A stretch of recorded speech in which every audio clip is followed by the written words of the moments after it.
delicate works of culinary art that would normally inspire appreciative comments. Instead, we ate in contemplative silence, each processing the shift that was occurring in our family dynamic. My father broke the silence, setting down his fork with surgical precision. "All right, Olivia, you have our full attention now. Tell us about quantum shift. What exactly does your company do that made it valuable enough for Meridian to acquire?" It was the first time he had ever asked about my work with genuine interest rather than polite obligation. Something loosened in my chest, a tension I had carried for so long I'd forgotten it wasn't a natural part of me. For the next 30 minutes, as our main courses arrived and were savored, I explained Quantum Shift's mission, technology, and growth. I described how our algorithm assessed business viability based on factors traditional banks overlooked, how we had helped over 3,000 small businesses secure funding they would have been denied elsewhere, and how our default rate was still lower than industry standards despite serving higher-risk clients. To my surprise, they listened, really listened, asking thoughtful questions and engaging with the concepts rather than just waiting for their turn to speak. Alexander was particularly interested in our data security protocols, while Sophia asked insightful questions about our marketing strategy. Even my father nodded with reluctant approval when I explained the rigorous testing our platform underwent before launch. "So this Marcus Reynolds," my mother said as dessert was served, "he's the CEO of Meridian? And he personally sought out your company?" "Yes," I confirmed. "He approached us after his daughter used our platform to secure funding for her restaurant. She had been rejected by 7 traditional banks despite having a solid business plan, professional experience, and personal savings, simply because she was young and female in a high-risk industry." "And now you'll be working directly with him?" James asked, clearly impressed by the connection. "I'll be reporting to him, yes. David and I retain operational control of Quantum Shift as a division of Meridian, but with their resources and client base behind us now." "David," my father repeated, seeming to realize something. "Your business partner. Is he more than that? Is that why you've been so private about the company?" The question caught me off guard, revealing yet another assumption they had made about my life. "David is my co-founder and best friend," I clarified. "He's happily married to Eric, who designs our user interfaces. My privacy wasn't about hiding relationships. It was about protecting myself from having my professional achievements undermined or dismissed." My mother had the grace to look embarrassed. "I see we've made more assumptions than we realized," she admitted. "But Olivia, surely you understand our concern. You've always been so different from what we expected." "That's just it, Mom," I said, meeting her gaze directly. "Your expectations were never mine. You wanted me to follow a script that was written before I was born. The Blackwood legacy of medicine, philanthropy, and social standing. But that path would have suffocated the person I actually am." "And who is that person?" my father asked, his tone softer than I could remember hearing in years. "I'm beginning to think we never properly asked."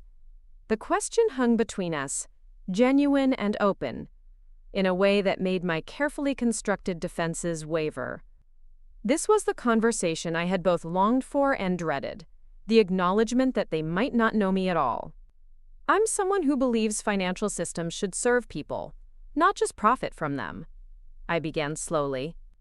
"I'm someone who values creation over tradition, who would rather build something new than maintain something old. I'm someone who measures success by impact, not status." I took a breath, venturing into more personal territory.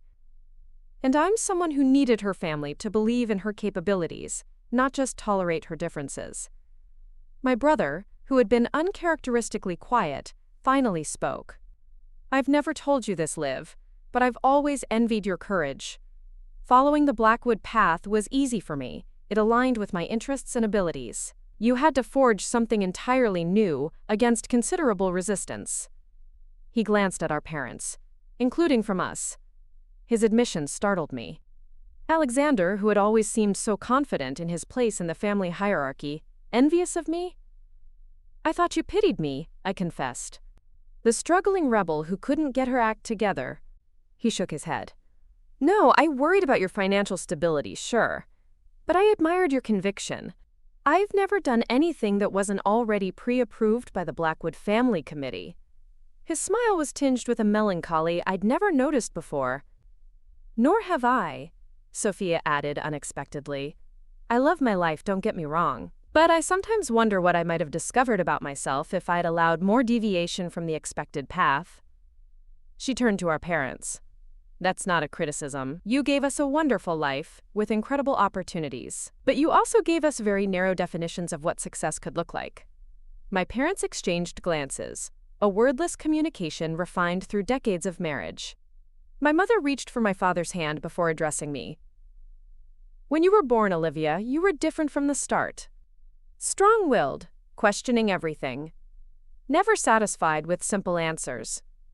It frightened us, if I'm being honest. Alexander was so easy to guide, to shape. You resisted every mold we tried to place you in. We thought we were protecting you, my father added, surprising me with his candor. The paths we chose for you and your siblings were safe, tested, guaranteed to provide stability and respect. Your determination to forge your own way seemed like unnecessary risk-taking. But it wasn't your risk to evaluate, I pointed out gently. It was mine to take. He nodded slowly. Yes, I'm beginning to see that now. He gestured around the Michelin-starred restaurant. Rather dramatically, I might add. A small laugh escaped me, breaking the tension. Well, the Blackwood flair for the dramatic clearly runs in the family. You should see the press release Meridian prepared for Monday. The conversation shifted then, becoming lighter as my family adjusted to this new reality.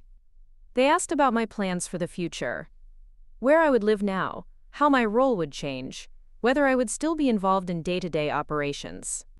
For once, their questions weren't thinly veiled criticisms or suggestions for alternative paths, but genuine curiosity about the life I had built. As coffee was served, my father raised his glass in an unexpected toast. To Olivia, he said, his voice carrying a new note of respect, who had the courage to define success on her own terms.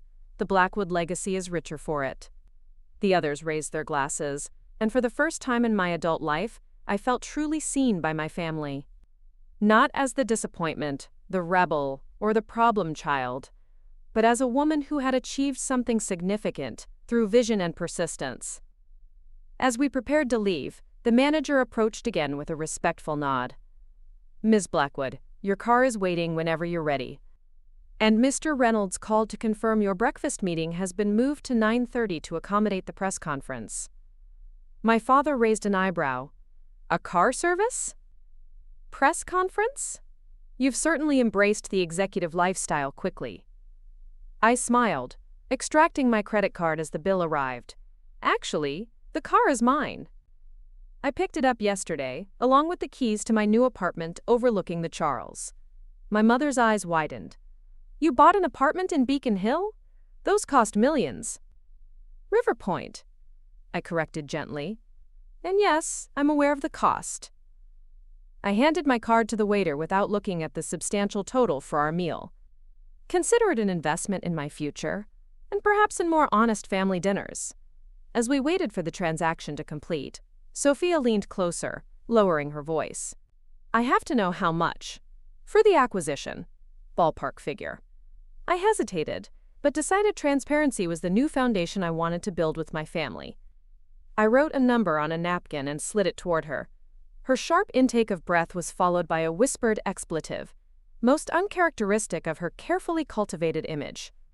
That's 9 figures, she whispered, eyes wide. Yes, I confirmed simply. You're the wealthiest person at this table, Alexander realized aloud. By a considerable margin. My father, overhearing, looked momentarily discomfited by this shift in the family power dynamic. Then, remarkably, he laughed. A genuine laugh I hadn't heard from him in years. Well, I suppose this means you'll be picking up the check at family dinners from now on. I can manage that, I agreed with a smile. Though I might suggest more affordable venues occasionally. Some of my favorite restaurants still serve food in takeout containers. As we gathered our belongings and prepared to leave, my mother touched my arm gently. Olivia, we owe you an apology. We've been so fixated on what we thought success should look like that we failed to recognize it when it was right in front of us. It's not about the money, I clarified, needing them to understand this crucial point. If Meridian hadn't come along, if Quantum Shift had remained a modestly successful startup helping small businesses access capital, it would still have been my definition of success because it aligned with my values and vision. I understand that now, she said, and for once, I believed her. Though I admit, the money does make it somewhat easier for your father to grasp. I laughed, linking my arm through hers as we walked toward the exit. He's a practical man. Numbers speak to him. Outside the restaurant, the night air was cool and clear, the Boston skyline glittering against the dark sky. My sleek new Tesla waited at the curb, the driver holding the door open with practiced deference. My family's expressions as they saw the vehicle, ranging from Alexander's appreciative whistle to my father's stunned silence, confirmed that the reality of my new circumstances was still sinking in. Would anyone like a ride? I offered, enjoying their reactions perhaps more than was entirely gracious.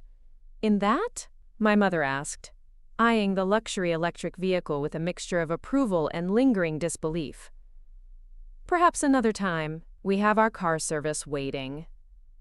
As we prepared to part ways, my father stepped forward, hesitating slightly before pulling me into an embrace that felt different from the perfunctory hugs we had exchanged in recent years. I'm proud of you, Olivia, he said quietly so only I could hear. Not because of the money or the title, but because you were right, and you proved it on your own terms. His words, the validation I had sought for so long, washed over me with unexpected emotional force. As we separated, I saw something in his eyes I hadn't seen before when he looked at me. Respect, tinged with a hint of regret for the years of connection we had missed. Thank you, I replied simply, knowing we both understood the weight of this moment. As my family departed in their car service, I stood for a moment beside my Tesla, watching the taillights disappear into the night traffic. The evening had unfolded differently than I had imagined during those nights of planning my vindication. Instead of triumph, I felt something more complex and ultimately more satisfying.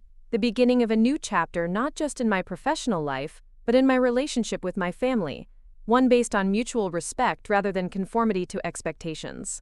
My driver waited patiently as I took a final glance at the restaurant where everything had changed. Ready to go home, Miss Blackwood? He asked. Yes, I replied, stepping into the car. I believe I am. The morning after our revelatory family dinner, I woke in my new penthouse apartment with sunlight streaming through floor-to-ceiling windows. For a moment I lay still, absorbing the silence. No roommates, no early morning conference calls in the living room, no constant background hum of anxiety about making rent while building a company. Just peace, space, and the gentle tick of an absurdly expensive designer clock that had been the first indulgence I'd allowed myself after the acquisition. I reached for my phone, finding it unsurprisingly filled with messages from family members who had apparently spent the night processing our dinner conversation. Alexander had sent links to articles about Quantum Shift he'd found online, with the message, "Been researching your company all night. This algorithm is revolutionary. Why didn't you ever explain it like this to us?" Sophia had sent a series of increasingly enthusiastic texts, asking if she could see my new apartment, culminating in a suggestion for sister time, something she hadn't proposed in years. Most surprising were the messages from my parents. My father, not one for emotional text messages, had simply written, "Your mother and I have been talking. We'd like to understand more about your work when you have time. Proud of you." My mother's message was longer, acknowledging how their expectations had created distance between us, and expressing a desire to, quote, "start fresh with the remarkable woman you've become." I set the phone aside, not quite ready to respond. Today was about navigating the public announcement of the acquisition, and I needed to focus on the professional implications before addressing the personal ones. The press conference was scheduled for 11 a.m., followed by a series of interviews and the formal introduction of our team to Meridian's executive committee. As I prepared for the day, selecting a professional but distinctly non-Blackwood outfit, a bold red suit rather than my family's preferred navy or charcoal, I reflected on how dramatically life had changed in just 1 week. The acquisition itself had been the culmination of years of work, but last night's dinner represented a different kind of milestone, the beginning of a new relationship with my family based on who I actually was, not who they had expected me to be. My phone rang as I was applying mascara. David, undoubtedly calling to coordinate before the press conference. "Morning, partner," I answered, putting him on speaker. "Ready for our debut as corporate sellouts?" His laugh came through clearly. "Speak for yourself. I'm telling everyone we're infiltrating the establishment to transform it from within. Very revolutionary." "How's Eric handling the spotlight?" I asked, knowing David's husband was more private than either of us. "He's designed himself a spectacular outfit for the press conference, and is currently debating whether the lavender or teal pocket square makes a more appropriate statement for disrupting financial paradigms while maintaining approachability." I smiled, grateful for the familiar banter that had sustained us through the years of building Quantum Shift. "Tell him either works as long as he doesn't upstage us. This is our moment to shine before we disappear into the corporate machine." Speaking of moments, David's tone shifted slightly. "How did it go with the family? Did you drop the bombshell as dramatically as you'd planned?" "Even better," I replied, recounting the restaurant manager's perfectly timed revelation and my family's stunned reactions. But something unexpected happened after. We actually talked, really talked, possibly for the first time. Talked, as in my father admitted he was proud of me. My brother confessed he envied my courage. My mother acknowledged they had tried to force me into a mold that was never going to fit. "Wow," David said softly. "That's not what you predicted." "Not even close. I expected defensiveness, maybe some grudging recognition. Instead, it was like seeing them as real people with their own insecurities and limitations for the first time." I paused, considering the revelation. "They're not villains, David. Just flawed humans who couldn't see past their own narrow definition of success." "That's disappointingly mature of you," he teased. "I was looking forward to years of passive-aggressive holiday dinners where you casually mention your net worth." I laughed, finishing my makeup. "Don't worry, I still plan to buy ridiculously expensive gifts that make everyone uncomfortable. I'm evolved, not saintly." "That's my girl. See you at Meridian Tower in an hour? We should review the announcement speech once more." "I'll be there. And David? Thank you for being on this journey with me. I couldn't have done any of this alone." "Right back at you, Liv. We built something important together." After hanging up, I selected simple diamond earrings, my first purchase after the acquisition papers were signed, and took one final look in the mirror. The woman staring back at me wasn't just Olivia Blackwood, perpetual disappointment to the family legacy. She was Olivia Blackwood, executive vice president, and founder of a company that was changing lives. Both versions were me, but only one had been visible to my family until now. Downstairs, my driver waited with the Tesla. "Good morning, Miss Blackwood. To Meridian Tower?" "Yes, please, Michael." I settled into the back seat, using the ride to review my notes for the press conference and scan industry publications for early rumors about the acquisition. Meridian Tower dominated the Boston skyline, all glass and steel reaching toward the clouds. As we pulled up to the entrance, I noticed a small crowd of reporters already gathering in the lobby, along with the security detail I assumed was for Marcus Reynolds. The transition from scrappy startup founder to corporate executive was jarringly apparent in the formality of the welcome I received. The deferential nods from security, the guest badge replaced with an executive access card, the personal escort to the executive elevator bank. "Ms. Blackwood," the assistant greeted me, "Mr. Reynolds and your team are waiting in the conference room on 42. The press will be allowed up at 10:30. I nodded my thanks, trying to appear as though I was accustomed to this level of treatment. The elevator whisked me upward, my stomach fluttering with a mixture of excitement and apprehension. This was the public point of no return. After today, I wouldn't just be a successful entrepreneur in certain tech circles. I would be a visible executive at one of the country's largest financial institutions. with all the scrutiny and responsibility that entailed. The conference room doors opened to reveal David and our core team already assembled, along with Marcus Reynolds and Meridian's chief communications officer. David immediately crossed to me, giving me a quick hug before whispering, "Your parents and siblings are downstairs." Security called up to ask if they should be on the approved list. I pulled back, surprised. "My family is here? All of them?" He nodded. "Apparently they called Meridian's public relations office this morning, asking about the press conference. When they mentioned they were your family, they got put on the VIP list automatically." The news sent an unexpected wave of emotion through me. After last night's dinner, I had hoped for a gradual rebuilding of trust and understanding. I hadn't expected them to show up today, to publicly align themselves with my success so immediately. "Ms. Blackwood," Marcus approached, hand extended. "Ready for your close-up? The business press is particularly interested in your background. Boston Brahmin goes rogue to revolutionize finance. They're eating it up." I shook his hand firmly. "Ready as I'll ever be. And apparently my family is downstairs." His eyebrows rose slightly. "I wasn't aware you had invited them. Should I have them escorted up?" "I didn't invite them," I admitted. "But yes, please have them brought up. They should be here for this."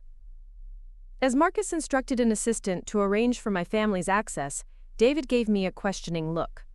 "You sure about this? Last thing you need is your father making skeptical comments to the Wall Street Journal about your, quote, computer project." "After last night, I don't think that's a concern," I assured him, though not without a flicker of the old anxiety.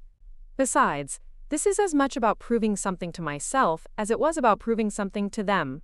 I don't need to keep them at a distance anymore." The next 20 minutes passed in a blur of final preparations, reviewing key messages, adjusting the seating arrangement on the dais, confirming which reporters would receive priority for questions. I was discussing technical details with our lead engineer when I heard familiar voices at the conference room entrance. My family stood there, looking uncharacteristically uncertain in this unfamiliar territory. My father had worn his best suit, the one reserved for medical conferences and charity galas. My mother was impeccably dressed as always, though I noticed she wore the sapphire necklace I had given her years ago, a peace offering she had previously deemed lovely but not quite my style. Alexander and Charlotte had apparently come directly from the hospital, still in professional attire with hospital badges clipped to their lapels.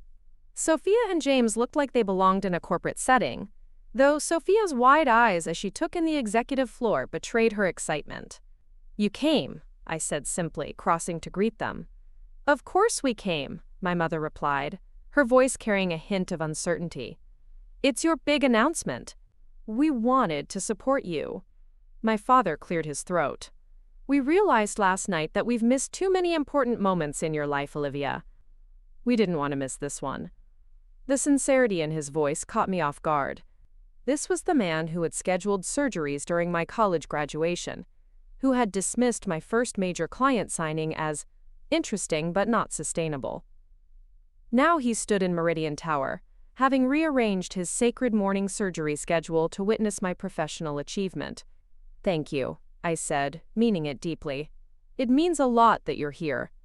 Alexander stepped forward, offering a tentative smile. "We did some research after dinner last night. Your algorithm for predicting business success without traditional credit metrics.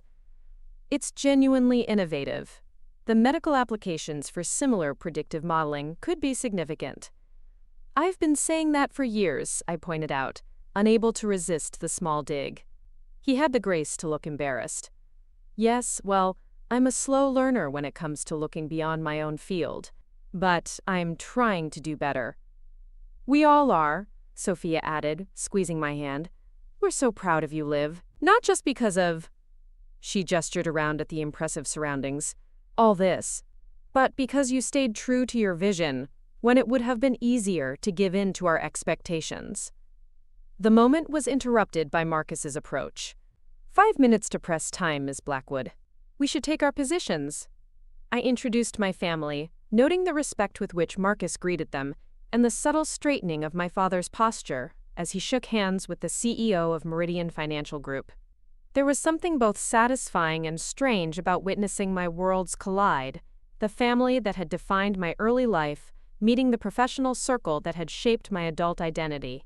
"We've reserved front row seats for your family," Marcus informed me. The personal angle adds wonderful texture to the story.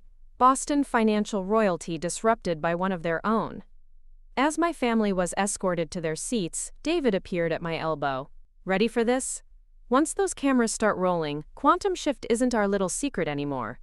We're officially part of the establishment we set out to change." I took a deep breath, straightening my shoulders. "Then we'll just have to change it from the inside, won't we?" That was always the plan. Create something so obviously better that the traditional system would have no choice but to adapt. He nodded, squeezing my arm encouragingly. "Let's go make some bankers uncomfortable with our radical ideas about financial inclusion." The press conference unfolded with practiced precision. Marcus introduced the acquisition as, quote, "a strategic investment in the future of financial services," highlighting Quantum Shift's impressive growth metrics and innovative approach. I delivered my portion of the announcement with confidence, emphasizing our commitment to maintaining our core mission of financial accessibility within the larger Meridian structure. David charmed the reporters with his characteristic blend of technical expertise and approachable humor. Then came the questions, pointed inquiries about integration challenges, potential conflicts between Quantum Shift's mission and Meridian's traditional banking approach, and the eyebrow-raising acquisition price that had already leaked to certain financial publications. I fielded each question with a composure born from years of pitching skeptical investors, always redirecting to our core message. Access to capital should be determined by business viability, not by the founder's background or connections. As I spoke, I occasionally caught my family's reactions in the front row. My father's approving nod at a particularly articulate explanation of our risk assessment model, my mother's proud smile, Alexander's thoughtful expression as he took notes on his phone. One reporter raised her hand persistently until called upon. "Ms. Blackwood, your family has deep ties to Boston's traditional banking establishment. Your grandfather served on the board of First National Bank of New England, and your family has historically aligned with conservative financial institutions. How do they feel about your disruptive approach to lending?" The question hung in the air for a moment as all eyes turned toward me. I could feel my family tensing in the front row, perhaps expecting me to distance myself from them or offer some diplomatic non-answer. Instead, I smiled. "That's a particularly timely question, as my family is actually here today." I gestured toward the front row. The Blackwood family has a long tradition of excellence in their chosen fields, primarily medicine and philanthropy. While banking may have been part of our past, innovation has always been our foundation. My great-grandfather pioneered cardiac surgical techniques. My father advanced minimally invasive procedures. I paused, meeting my father's gaze briefly. What I'm doing at Quantum Shift represents an evolution of that legacy, not a rejection of it. I'm simply applying our family's commitment to excellence and progress to a different field, with a focus on creating more equitable financial systems. My father's face registered surprise, then unmistakable gratitude at my framing. For the first time, I had publicly positioned my work as an extension of the Blackwood legacy rather than a rebellion against it. Not as a concession, but as a recognition that every family story evolves across generations. The press conference concluded with a ceremonial signing of partnership documents, largely for show, as the actual acquisition paperwork had been executed days earlier. As photographers captured the moment, Marcus invited my family to join us for a group photo, announcing, "Let's get the entire Blackwood contingent in this historic moment." Standing between my parents with David on one side and Marcus on the other, the flash of cameras capturing what felt like a pivotal moment of integration between my separate worlds, I experienced an unexpected sense of wholeness. The parts of my life that had been compartmentalized for so long, the dutiful daughter, the rebellious middle child, the driven entrepreneur, seemed to merge into a more complete version of myself. After the press dispersed, Marcus invited everyone to a celebratory lunch in Meridian's executive dining room. As we made our way there, my father fell into step beside me. "That was quite something," he said quietly. "The way you handled yourself with the press, The confidence you showed explaining complex concepts. You're a natural leader, Olivia. I learned from watching you, I replied honestly. Your precision in explaining complicated procedures to patients. Your ability to maintain authority while putting people at ease. I paid attention to those skills even while rejecting the specific path you wanted for me. He looked startled, then thoughtful. I never considered that. I always saw your choices as a complete rejection of everything I valued. I rejected the prescription, not the principles, I clarified. Excellence, innovation, helping people, those Blackwood values are deeply embedded in Quantum Shift. I just applied them differently. In the executive dining room, with its spectacular views of Boston Harbor, our unusual group gathered around a table: my family, the Quantum Shift core team, and Meridian's executive leadership. The conversation flowed surprisingly easily, with my mother asking insightful questions about our marketing approach, and Alexander engaging David in a discussion about data security and healthcare applications. During dessert, Marcus raised his glass in a toast to Quantum Shift and the Blackwoods, proving that innovation often comes from unexpected places, and that the best traditions evolve rather than calcify. As glasses clinked, I caught my mother's eye across the table. She gave me a small, private smile, one that acknowledged both her past misunderstanding and her current pride. In that moment, I realized that my success hadn't just changed my professional status. It had created space for my family to see me differently, and, perhaps more importantly, for me to see them with more compassion. After lunch, as the group began to disperse for afternoon commitments, my father approached me again. Your mother and I were hoping you might join us for dinner this weekend. At our home, nothing fancy. Just family. The invitation, so normal yet so meaningful after years of strained holiday obligations and declined invitations, caught me by surprise. I'd like that, I said simply. Good, he nodded, seeming both pleased and slightly awkward. And perhaps you could tell us more about this algorithm of yours. I've been reading about machine learning applications in surgical outcomes prediction. There might be some interesting parallels. It was the most direct expression of interest in my work he had ever offered, phrased as a genuine intellectual exchange rather than a perfunctory inquiry. I'd be happy to, I replied, trying to hide my amazement at this new territory we were entering, one where he saw me as a peer with valuable expertise rather than a wayward child needing guidance. As my family prepared to leave, Sophia pulled me aside. This is all incredibly impressive, Liv, but I have to ask, are you happy? Really happy? The question was unexpected from my sister, who had always seemed more concerned with appearances than emotional fulfillment. I am, I answered honestly.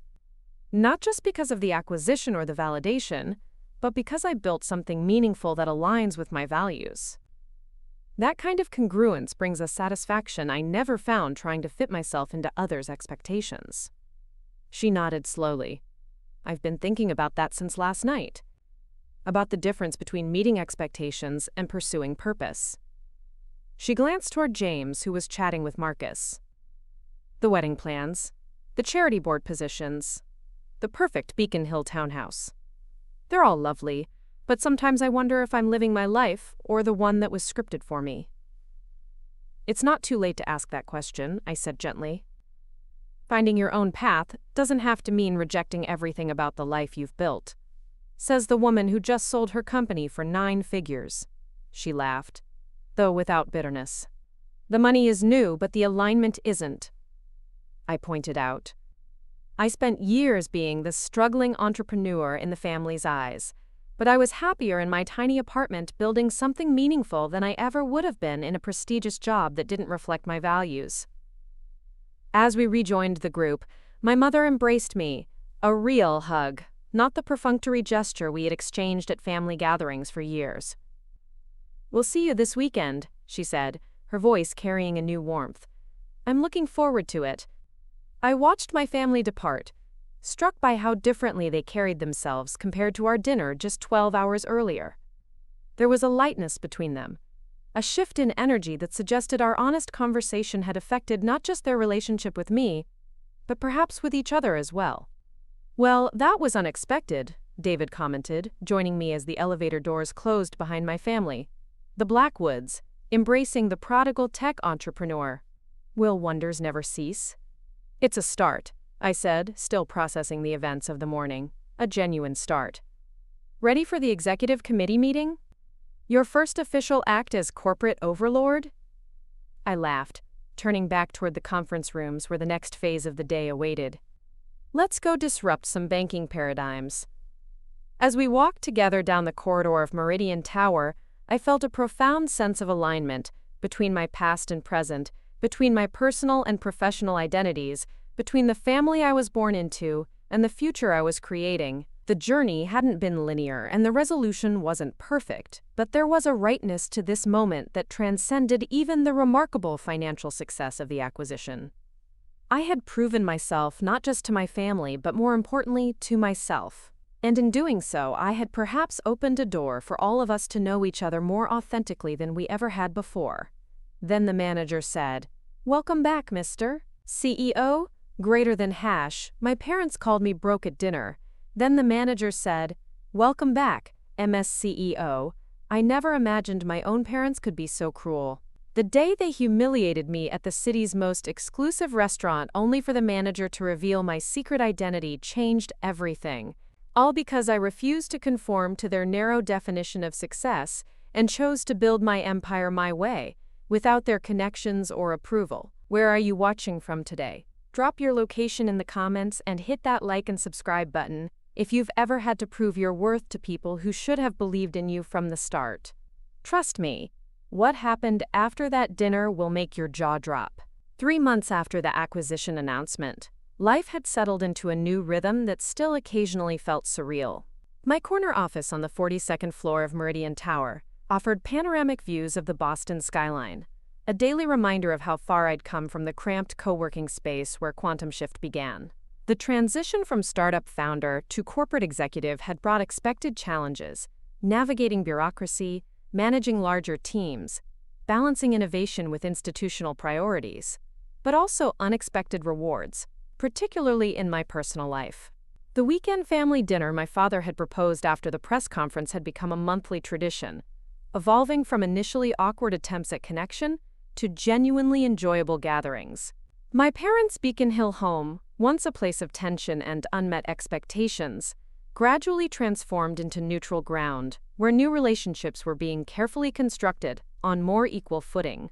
This particular Thursday morning found me reviewing quarterly projections with my executive team when my assistant interrupted with an urgent message. "Your father is on line 1, she announced. "He says it's important." I excused myself, a flutter of concern rising in my chest. My father rarely called during business hours, respecting the boundaries between our professional lives with the same care he now showed for my personal autonomy. "Dad? Is everything okay?" I asked, gripping the receiver. "Olivia?" His voice carried an unfamiliar edge of uncertainty. "I need your advice on something. Professional advice." The request stunned me, momentarily speechless. Gerald Blackwood, Chief of Cardiac Surgery, asking for my professional input? This was unprecedented territory. "Of course," I managed. "What's going on?"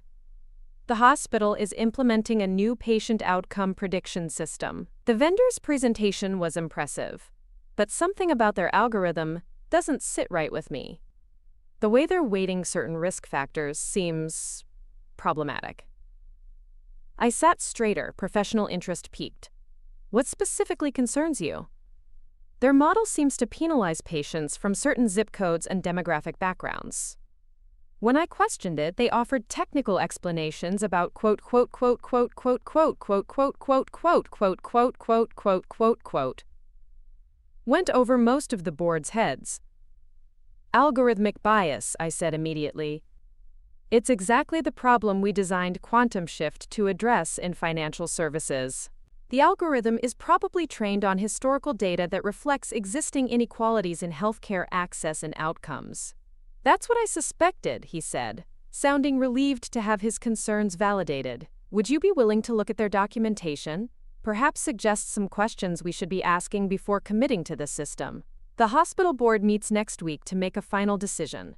"I'd be happy to," I replied, still processing this role reversal. Send everything over, and I'll have my technical team review it as well. Thank you, Olivia. Your expertise in this area is, well, it's exactly what we need right now. The call ended with arrangements to meet that weekend to discuss my findings, but the impact lingered long after I returned to my meeting. My father had not only recognized my professional expertise, but actively sought it out to address a problem in his own field, a validation I had stopped hoping for years ago. That evening, as I shared the interaction with David over dinner at a new restaurant in Seaport, he laughed appreciatively. So the great Dr. Blackwood is now consulting the black sheepdaughter on professional matters? If you'd told me this a year ago, I would have checked you for a fever. It's surreal, I admitted, swirling my wine thoughtfully. But what's even more surprising is how naturally it happened. No grand gesture, no formal acknowledgement of past dismissiveness. Just professional respect. Sometimes that's more meaningful than any apology, David observed. Actions over words. Speaking of actions, I said, changing the subject. How are things with the nonprofit initiative? After the acquisition, David had championed a foundation funded by Meridian to extend Quantum Shift's mission beyond what was commercially viable, focusing on particularly underserved communities. His face lit up. We just approved the first round of microloans to immigrant entrepreneurs in Lynn, 20 businesses that would never qualify for traditional financing, all with sound business plans and community support. It's everything we talked about in that MIT computer lab 5 years ago, Liv. The dream behind the algorithm, I nodded, feeling a profound satisfaction that transcended even the personal validation from my father. Making financial systems work for people who have been systematically excluded. Which reminds me, David continued, Marcus wants us to present the foundation's work at the shareholder meeting next month. Show the impact alongside the profit margins. He thinks it strengthens Meridian's position as a forward-thinking institution. From reluctant rebels to corporate poster children, I mused, life takes unexpected turns. The following Saturday found me at my parents' home, seated in my father's study, a space I had rarely entered as a child, and never as a professional equal. The mahogany desk was covered with documents I had prepared, highlighting the problematic aspects of the hospital's proposed system and offering alternative approaches. This is remarkably thorough, my father said, reviewing my analysis. You've identified issues even our IT department missed. The problem isn't unique to healthcare, I explained. Any algorithmic system trained on historical data will replicate existing biases unless specifically designed not to. In finance, credit scores punish people for poverty, not risk. In healthcare, similar metrics can end up rationing care based on socioeconomic factors rather than medical need. He nodded thoughtfully. The parallels are clearer than I expected. Both systems determining who deserves access to essential resources. Capital in your world, healthcare in mine. Exactly. And both can either reinforce inequality or help correct it, depending on how they're designed and implemented. My father leaned back in his chair, studying me with new eyes. You know, when you first rebelled against the medical path, I assumed it was simply to oppose us. Typical middle child syndrome, the family therapist called it. I smiled slightly at the memory. There was probably some of that mixed in. But mostly, I was drawn to problems I thought needed solving. The financial system seemed more fundamentally broken than healthcare, at least from my perspective. Fair assessment, he conceded, surprising me again. Though healthcare has its share of systemic failures too. We spent the next hour discussing potential alternatives to the problematic system, my father taking detailed notes and asking incisive questions that revealed his quick grasp of technical concepts despite his limited background in data science. As our discussion concluded, he closed his notebook with a decisive gesture. I'll be recommending the board reject this vendor and reconsider our approach entirely. Perhaps we should be looking at more innovative solutions, possibly even developing something customized. The glint in his eye was familiar, the same expression I'd seen in the mirror countless times when approaching a complex problem. You know, I ventured, Meridian has a healthcare innovations division that's doing interesting work in this space. I could connect you with their research team. I'd appreciate that, he said, then added with uncharacteristic hesitation. And perhaps you might consider joining one of our hospital board committees. Your perspective on these technological issues would be valuable. The invitation represented more than professional recognition. It was an acknowledgement that I had something meaningful to contribute to the Blackwood legacy in healthcare, even having chosen a different primary path. I'd be honored, I replied simply. As we joined my mother and Sophia for lunch in the sunroom, the conversation flowed easily between personal updates and professional matters. The rigid separation between acceptable and unacceptable career topics noticeably absent. My mother, who once changed the subject whenever I mentioned quantum shift, now asked thoughtful questions about our latest initiatives at Meridian. Your foundation's work with immigrant businesses reminds me of a grant program the Symphony Board is considering, she noted. Perhaps there's room for collaboration there? I'd love to explore that, I replied, still adjusting to this new reality where my professional expertise was not just tolerated but actively sought within family discussions. Sophia, who had been unusually quiet, suddenly announced, "I've been thinking about making a change." All eyes turned to her, surprise evident around the table. My traditionally minded sister rarely deviated from expected paths. "What kind of change, dear?" my mother asked carefully. "I've been approached about joining the board of a women's entrepreneurship initiative," she explained. "It would mean stepping back from some of my current committee work, but after hearing about Olivia's foundation efforts, I realized I might contribute more meaningfully there." My father's eyebrows rose slightly, but his response lacked the resistance I might have expected months earlier. "That sounds like an interesting opportunity. What specifically attracted you to it?" As Sophia described the organization's mission, emphasizing the mentorship aspects that aligned with her skills, I noticed something significant shifting in our family dynamic.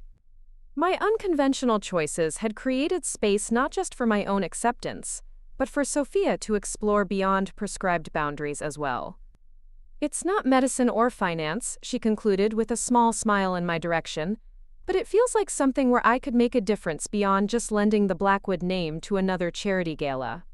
"I think that's wonderful," my mother said, surprising me again with her genuine enthusiasm. "The family has enough representation in traditional spheres. Diversification serves everyone's interests." The conversation continued, touching on Alexander's research projects, my father's upcoming medical conference, and my mother's gallery opening. What struck me most was the equality with which each topic was treated. No hierarchy of importance based on adherence to family traditions, just shared interest in each person's pursuits. As lunch concluded, my mother drew me aside while my father and Sophia continued their conversation about board governance strategies. "I've been meaning to ask you," she began with uncharacteristic hesitation, "would you be willing to speak at my Women's Leadership Symposium next month about your journey building Quantum Shift?" Quote, "The request represented another milestone in our evolving relationship." "I'd be happy to," I replied. "Any particular aspects you'd like me to focus on?" "The resilience part," she said thoughtfully. "How you maintained your vision despite obstacles." The slight pause acknowledged her own role in those obstacles without dwelling on it. A delicate balance we were all learning to navigate. "I think I can manage that," I smiled, "though I might need to be diplomatic about certain familial obstacles." "Honesty serves the purpose better," she surprised me by saying. "The women attending could benefit from hearing about overcoming resistance from unexpected sources, even well-intentioned ones." As I drove home later that afternoon, I reflected on the remarkable transformation in my family relationships over the past 3 months. The vindication I had sought through the dramatic revelation at Maison Laurent had evolved into something more meaningful than I had anticipated. Not just acceptance of my success, but genuine integration of my perspective into the family's collective identity. The following week brought another unexpected development when Marcus Reynolds called me into his office to discuss a new initiative. "Meridian is establishing an innovation incubator," he explained, sliding a prospectus across his desk. "Identifying and supporting early-stage fintech companies that align with our broader mission of financial inclusion. We'd like you to head it." I reviewed the document with growing interest. "This would be separate from my current role?" "An expansion of it," Marcus clarified. "You've proven you can balance operational leadership of Quantum Shift with strategic vision. This would formalize your ability to nurture other innovations within the Meridian ecosystem. What Marcus was proposing was essentially institutionalizing the very pathway that had been closed to me when I started, creating accessible routes for innovative ideas to secure support and resources without conforming to traditional banking models. You'd have significant autonomy in selection and investment decisions, he continued. A dedicated fund of $50 million to start, with the potential to scale based on performance. Why me specifically? I asked, though I suspected the answer. Marcus smiled. Because you've lived both sides of this equation. You know what it's like to be the outsider with the disruptive idea, and now you understand the institutional perspective as well. That's rare, valuable insight. I accepted the role, recognizing it as an opportunity to multiply the impact of Quantum Shift's original mission. The incubator would allow me to identify and nurture other innovators who, like David and me years earlier, had valuable solutions but lacked the connections or credentials traditionally required to implement them at scale. That evening, I found myself back at Maison Laurent, this time hosting a small dinner to celebrate David's birthday. The restaurant that had been the stage for my family revelation now felt like neutral territory, a place where the past and present could coexist comfortably.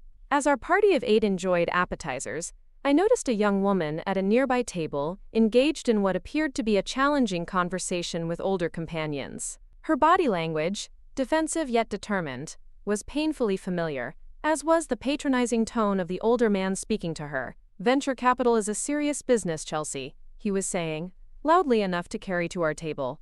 Your concept is interesting as a project, but it lacks the substantial revenue model investors require. The revenue model is clearly outlined in the business plan, she replied, frustration evident in her voice. The initial phase prioritizes user acquisition over monetization, but the pathway to profitability is theoretical at best, another man interrupted. Without existing market validation, it's simply too speculative for significant investment. I caught David's eye across our table, a silent communication passing between us. We had sat through countless similar conversations in our early days, watching promising innovations dismissed by gatekeepers who couldn't see beyond traditional metrics.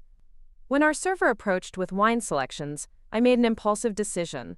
Could you send a bottle of the Chateau Margaux to that table? I requested quietly, indicating the young entrepreneur and her dismissive companions. And this card, please. I scribbled a brief note on my business card. Minutes later, I watched as the Samayo presented the extraordinarily expensive wine to the surprise table, discreetly delivering my card with it. The young woman's expression transformed from confusion to shock as she read my note and looked up to meet my gaze across the restaurant. I raised my glass slightly in silent acknowledgement. What did you write? David asked, amused by the scenario unfolding. Some of the most valuable innovations don't fit traditional evaluation metrics. I'd be interested in hearing about yours. Olivia Blackwood, EVP Innovation, Meridian Financial Group, I recited, along with my email. Playing fairy godmother to disrespected entrepreneurs now? He teased. Paying it forward, I corrected. Remember Santiago Rivera? David nodded immediately. The angel investor, who had taken a chance on us when traditional venture capital firms wouldn't consider our unconventional approach, had been instrumental in Quantum Shift's early survival. He saw potential where others saw only risk. Someone should do the same for her. And that someone is you, David noted with approval. Full circle moment. Before our main course arrived, the young woman approached our table, my card clutched in her hand. Ms. Blackwood? I'm Chelsea Watkins. I can't thank you enough for your gesture. Those were potential investors who've been stringing me along for months. I invited her to briefly join us, and she gave a passionate 30-second overview of her platform, a healthcare financing solution for procedures not covered by insurance, using a community-based lending model that differed significantly from predatory medical credit cards. Send me your full presentation Monday, I said as she prepared to return to her table. It sounds like exactly the kind of innovation our new incubator is looking for. The gratitude in her eyes reflected back my own journey, the desperate need for someone with influence to simply take you seriously when all doors seem closed. Thank you for seeing me, she said simply. That's sometimes all it takes, I replied. Someone willing to see potential beyond conventional patterns. As Chelsea returned to her table, visibly energized in her continued conversation with the now more attentive investors. I felt a profound sense of purpose that transcended my personal success story. The cycle of innovation required not just new ideas but new pathways for those ideas to emerge, especially from voices traditionally excluded from power. My phone buzzed with a text from my mother. "Planning seating for your father's retirement gala next month. You'll be at the head table with keynote speakers, of course. Let me know if you'd like to invite any Meridian colleagues besides David." This simple logistical message represented yet another shift in our family ecosystem. My professional circle now integrated naturally into family events. My role as a business leader acknowledged alongside my brother's medical achievements and my sister's social connections. I showed the message to David, who chuckled. "From black sheep to keynote adjacent. Progress indeed." Quote, "It's not about their validation anymore," I realized aloud. That mattered once, but now it's about something larger, building bridges between worlds that need each other's perspectives. Our dinner continued with laughter and conversation, celebrating not just David's birthday, but the journey we had undertaken together. From idealistic students to struggling entrepreneurs, to corporate innovators still dedicated to our original mission of creating more equitable systems. As dessert was served, the restaurant manager approached our table. "Ms. Blackwood, always a pleasure to have you dining with us. I trust everything has been satisfactory?" "Perfect as always, Henri," I assured him. "Excellent. Mr. Reynolds has confirmed your board dinner for next Tuesday. We'll have the private room prepared with the technological setup you requested." "Thank you. And Henri," I added on impulse, "that young woman at table 12, ensure her bill is taken care of as well, please." He nodded with professional discretion. "Of course, Ms. Blackwood." As he departed, I caught sight of my reflection in the restaurant's decorative mirror. Confident, purposeful, at ease in this space where once I had orchestrated a dramatic revelation to prove my worth. The woman in the reflection wasn't defined by her family's approval or her bank account, but by the alignment between her values and her actions, by the doors she could now open for others following unconventional paths. 3 months after the acquisition announcement, the validation I had sought from my family had evolved into something more valuable: the opportunity to create systemic change from a position of influence, to challenge institutional barriers I had once fought from the outside, and to build bridges between innovation and tradition. The following Tuesday found me chairing the inaugural meeting of Meridian's Innovation Incubator Advisory Board in that same private room at Maison Laurent. Around the table sat an intentionally diverse group of voices: venture capitalists, community development leaders, technical experts, and entrepreneurs from underrepresented backgrounds. Chelsea Watkins, whose healthcare financing platform had impressed our initial review committee, had been invited as a prospective candidate to present her concept. "Welcome, everyone," I began, surveying the faces gathered to shape this new initiative. "We're here to reimagine how financial innovation is discovered, developed, and deployed. The traditional pathways have served some communities well, while systematically excluding others. Our mission is to change that equation." As I outlined the incubator's vision, I noticed my father discreetly entering the room, taking a seat in the observer section where several Meridian board members had gathered. His presence, professional interest from a healthcare leader in a financial innovation initiative, represented yet another boundary being respectfully crossed, another silo being gently dismantled. Financial systems, healthcare delivery, educational access. These aren't separate challenges but interconnected aspects of how opportunity is distributed in our society, I continued. By bringing diverse perspectives to the table, we create space for innovations that address root causes rather than symptoms. Chelsea's presentation received thoughtful engagement from the advisory board, with questions focusing on implementation pathways rather than dismissing her core concept. My father, I noticed, took particular interest, making notes and eventually approaching her during the networking reception that followed. "Your healthcare financing model addresses a gap my hospital system has struggled with for years," I overheard him telling her. "Have you considered piloting with a medical institution directly?" "That would be ideal," Chelsea replied, "but accessing healthcare decision-makers has been challenging without established connections. Perhaps I could facilitate an introduction to our patient financial services director," my father offered. As Olivia has helped me understand, sometimes innovation requires building unexpected bridges. His glance in my direction carried acknowledgement of how our worlds were now constructively intersecting, each bringing valuable perspective to the other's traditional domain. As the event concluded, Marcus Reynolds joined me at the window overlooking Boston Harbor, the city lights reflecting on the water below. "Impressive group you've assembled," he commented.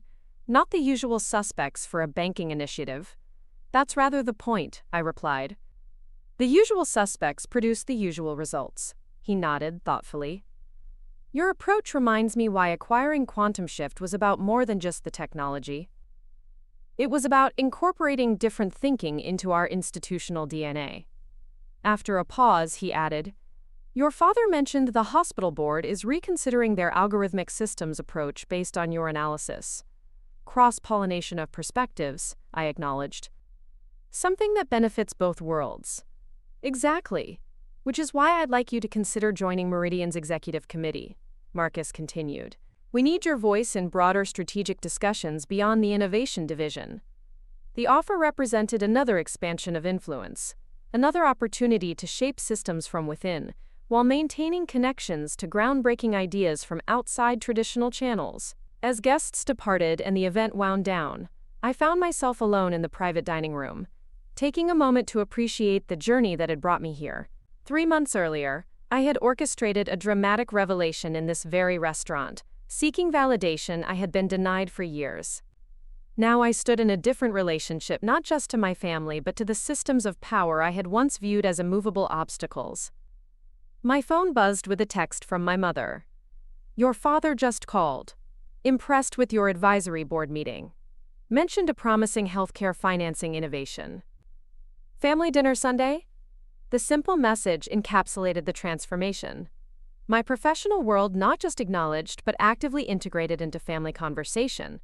My expertise not just tolerated but sought out across traditional boundaries. I replied with a single word: "Absolutely." Walking through the now quiet restaurant toward the exit, I passed the table where my family had sat 3 months ago, where the manager's casual, "Welcome back, Ms. CEO," had triggered a cascade of revelations and reckonings. The table where I had finally been seen not as the disappointing middle child, but as a successful woman who had charted her own course. Henri appeared as I reached the entrance. "Good evening, Ms. Blackwood. I trust the meeting was productive?" "Very much so, thank you. Your car is waiting." "And may I say," he added with a small smile, "it's been a pleasure watching your story unfold here. From that first dinner with your family to tonight's gathering of innovators. Quite a journey." "The journey continues," I replied, thinking of Chelsea Watkins and countless others, with valuable solutions seeking pathways to implementation. "We're just getting started." Outside, Boston's night air carried the promise of early spring. My driver held the door as I settled into the Tesla, its quiet luxury no longer a prop in a vindication scene, but simply a tool that served its purpose in my busy life. "Home, Ms. Blackwood?" he asked. "Yes," I confirmed. "And then let's plan an early start tomorrow. We have bridges to build." As the car pulled away from Maison Laurent, I reflected on the true measure of success, not in proving worth to those who doubted, but in creating systems where worth was recognized regardless of background or conformity to tradition. Not in achieving personal validation, but in using that validation to open doors for others with valuable contributions to make. The journey from that dramatic dinner revelation to tonight's advisory board meeting had taught me that the most powerful position wasn't standing vindicated before those who had dismissed you. It was creating tables where diverse voices could be heard, building pathways where innovation could flourish, and connecting worlds that needed each other's perspectives to solve our most pressing challenges. My parents had called me broke at dinner 3 months ago, but the manager's "Welcome back, Ms. CEO" had revealed more than just my financial success. It had initiated a transformation that extended beyond personal vindication to systemic possibility. The opportunity to reshape not just my family's perception, but the very pathways through which innovation and tradition could productively engage. The real success story wasn't the acquisition that had made me wealthy. It was the bridges now being built between worlds that had once seemed irreconcilably separate, in my family, in financial systems, in healthcare delivery, in opportunity creation. Success meant having the courage to chart your own course, while maintaining the wisdom to build connections rather than walls. As I gazed out at Boston's skyline, I thought of the question I would pose to my audience at my mother's upcoming Women's Leadership Symposium. What becomes possible when we define success not by conformity to tradition, but by alignment with purpose? Not by proving worth to those who doubt us, but by creating systems where worth is recognized regardless of path? Not by achieving personal validation, but by using that validation to open doors for others with valuable contributions to make? That was the story I wanted to tell, not just of personal triumph, but of systems transformation. Not just of proving my parents wrong about my capabilities, but of creating spaces where capabilities were recognized regardless of pedigree or conformity. Not just of achieving success by traditional metrics, but of redefining what success could look like for generations to come. If you found this story meaningful, please like and subscribe to hear more about navigating family expectations, charting unconventional paths, and transforming systems from the inside out. Share in the comments how you've defined success on your own terms. I read every comment and find inspiration in your stories. Remember, sometimes the greatest success isn't proving others wrong about who you are. It's proving yourself right about what's possible when you stay true to your vision, even when, especially when, that vision doesn't fit neatly into existing expectations. Up next, you've got 2 more standout stories right on your screen. If this one hit the mark, you won't want to pass these up. Just click and check them out. And don't forget to subscribe and turn on the notification bell so you don't miss any upload from us.